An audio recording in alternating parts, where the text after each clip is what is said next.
Hey everybody, it's Mr. Zabo. I understand that the video was not working, or the sound was really not working the first time I recorded this, so I have deleted it and let's try again.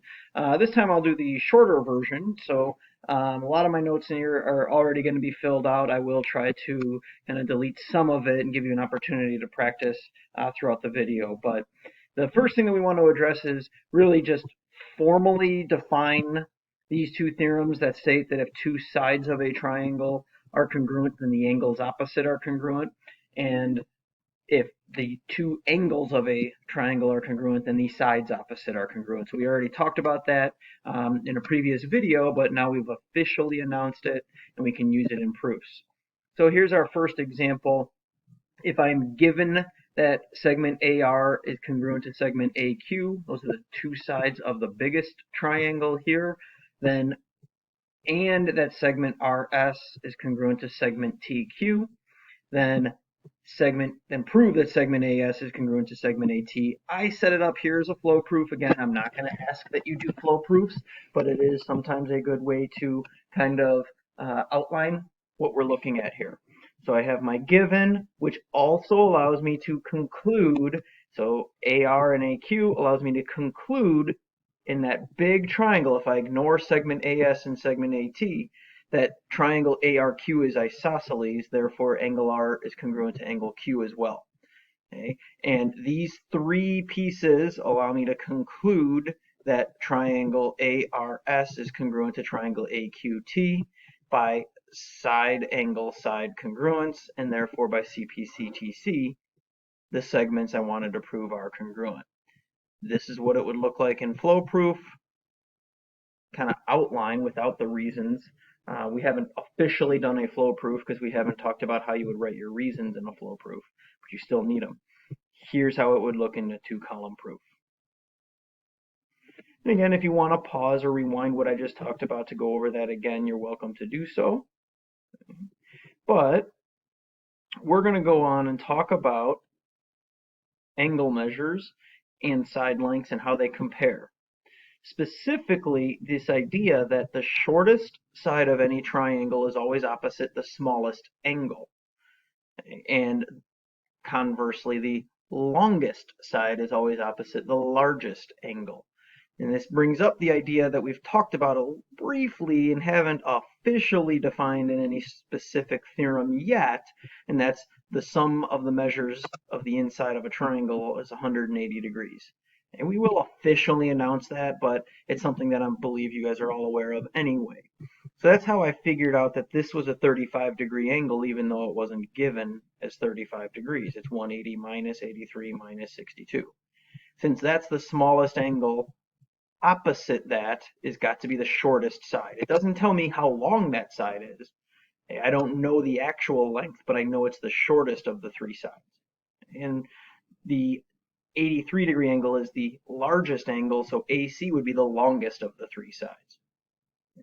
What we got to be careful of is if we have two triangles in there, it's not as simple as looking for the smallest angle. So here I found this to be 38 degrees because 180 minus 110 minus 32, this angle to be 36, and it would be easy to look at this and say this is 30 degrees, that's the smallest angle out of all of my angles, so BD or DB must be the shortest side, but it's not. Okay, because we have to compare, especially since that's a reflexive side, both triangles share that side, we have to compare the inequalities in both triangles. So if we look at triangle CDB, CD is the shortest side of that triangle because it's across from 32. Then it's DB and then CB. And if I look at triangle DBA, this is 30, DB is the shortest there, but we already know CD is shorter than that. So the shortest side here is segment CD. So if it's one triangle, it's always opposite the shortest or the smallest angle. Shortest side opposite smallest angle. But if there's two triangles, especially when those two triangles share a side, you have to do the inequalities for both triangles and compare.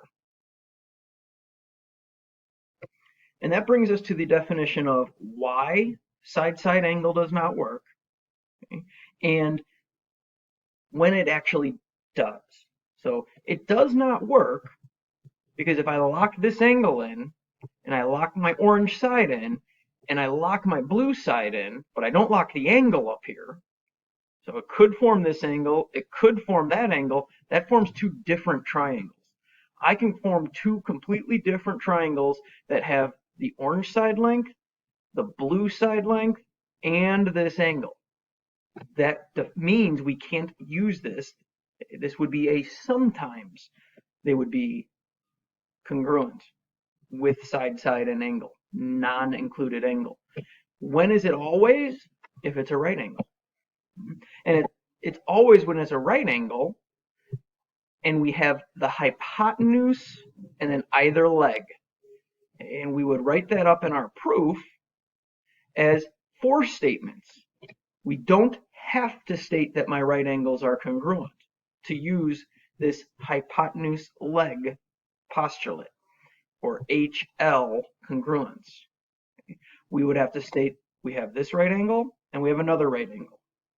My two hypotenuses are congruent and I have two congruent legs. Now I have two congruent sides and right angles, specifically right angles. As long as one of those sides is the hypotenuse, then it's HL. If the sides are both legs, if I had this leg and this leg, it's not HL. It's side angle side. And I would have to state my two angles are congruent. So here is another quick diagram to show why side-side angle does not work. We see here we have angle, side, side, angle, side, side. Those are congruent triangles, but angle, side, I did not change side QR's length. I just changed the angle, which I can do because this is the angle that we had congruent, not the included angle. So side-side angle doesn't work. And it only is the case that it would work if that's the right angle. And here we have our proof that we can, how we would write this in our proof. If we're given that angle A and C are right angles, and given that segment AB is congruent to segment CD, okay, those are my right angles, two right angles. It can be done in one statement or two. These are legs. Segment AB is congruent to segment CD. Those are legs of the right triangle. The hypotenuse is segment DB in both triangles. So the hypotenuse is the reflexive property here, and I would state that those triangles are congruent by the HL congruence.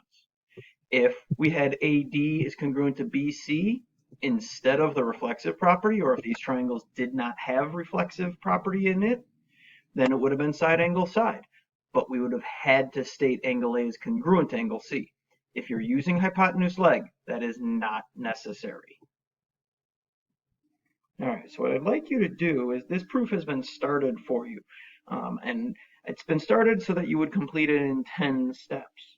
I'd like you to pause the video and see if you can complete this proof. Okay? When you unpause, I'm going to start talking about one thing, then give you a few more seconds to try it again.